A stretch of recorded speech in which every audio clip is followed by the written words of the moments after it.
예수님의 제자들은 이전 예수님을 통해서 죽음과 부활에 대한 말씀을 들었음에도 불구하고, 또 그들은 빈 무덤을 확인했음에도 불구하고 예수님의 부활을 믿지 못하였습니다. 예수님의 십자가를 통해서 우리가 죄 사함을 받았다 한들 우리가 구원받은 자의 삶을, 또 구원받은 자가 거하는 하나님의 나라의 삶을 살아가지 않는다면 죄 사함의 의미는 없어져 버리는 것입니다. 그래서 바울 역시 우리의 신앙에 있어서 이 부활 신앙이라고 하는 것은 가장 핵심이요 또 그 중심에 있다라고 이야기를 했습니다.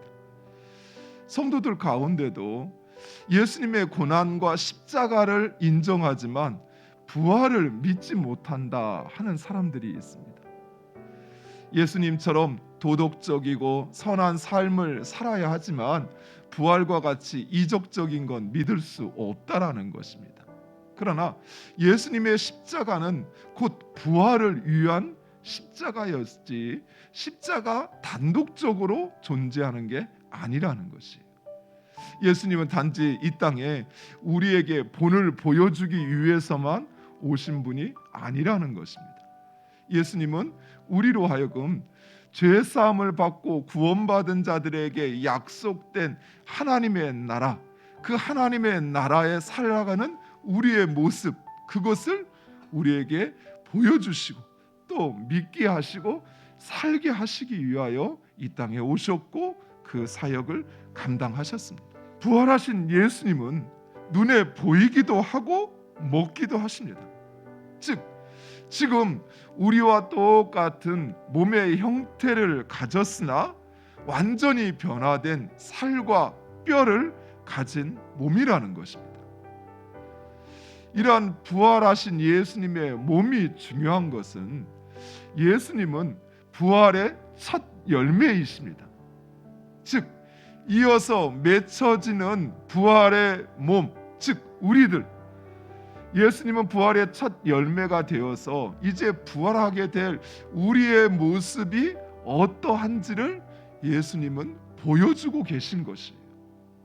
즉 우리도 이제 예수님께서 재림하시어서 입게 될 그 부활의 몸은 지금과 같은 몸의 형체는 입었으나 그러나 지금과 같이 시간과 공간의 제약을 받는, 또 늙어가고 또 썩어가고 죽어가는 그런 몸이 아니라는 것입니다.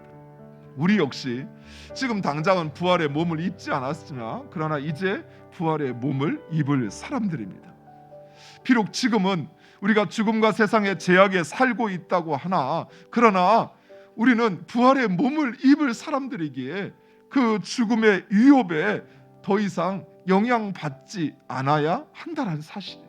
비록 이 세상에 있으나 그 세상에 구속받지 않고 또 그 죽음 앞에 우리는 언젠가 죽을 사람이지만 그러나 죽음 이후에 다시 예수님처럼 살아날 것을 우리는 믿기에 또 예수님이 그것을 증거해 주었기에 더 이상 죽음으로 인하여 두려워할 필요도 없다라는 것이에요.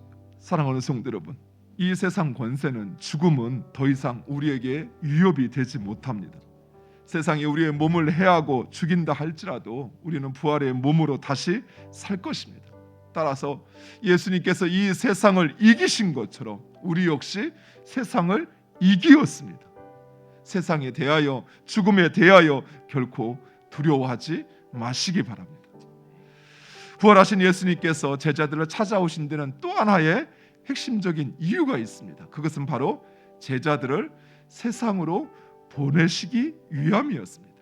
예수 그리스도께서 우리를 위하여 이 땅에 오셨고 십자가에서 죽으셨고 부활하셨으며 그리고 부활 승천하시어서 이제 우리를 위하여 저 하늘에서 기도하고 계시고 다시 이 땅에 오실 날을 준비하신다라는 말씀뿐만 아니라 그 하나님께서 우리에게 성령을 주시어서 우리로 새로운 피조물이 되게 하셨다고 하는, 하나님 나라의 백성으로 살아가는 바로 그런 존재가 되게 하셨다고 하는 그 말씀에 대한 확신과 믿음을 가지고 이제 예수님이 감당하셨던 바로 그 인류 구원의 사명을 우리 모두가 감당해야 한다는 사실, 이것을 예수님은 지금 제자들에게 확신케 하고 있는 것입니다. 따라서 내가 이제 새로운 피조물이 되었다는 사실을 믿는다면 나에게 주어진 사명이 바로 그 인류 구원의 사명이라고 하는 것을 여러분 기억하시고 그 사명을 감당하는 여러분 되시기를 간절히 축원드립니다.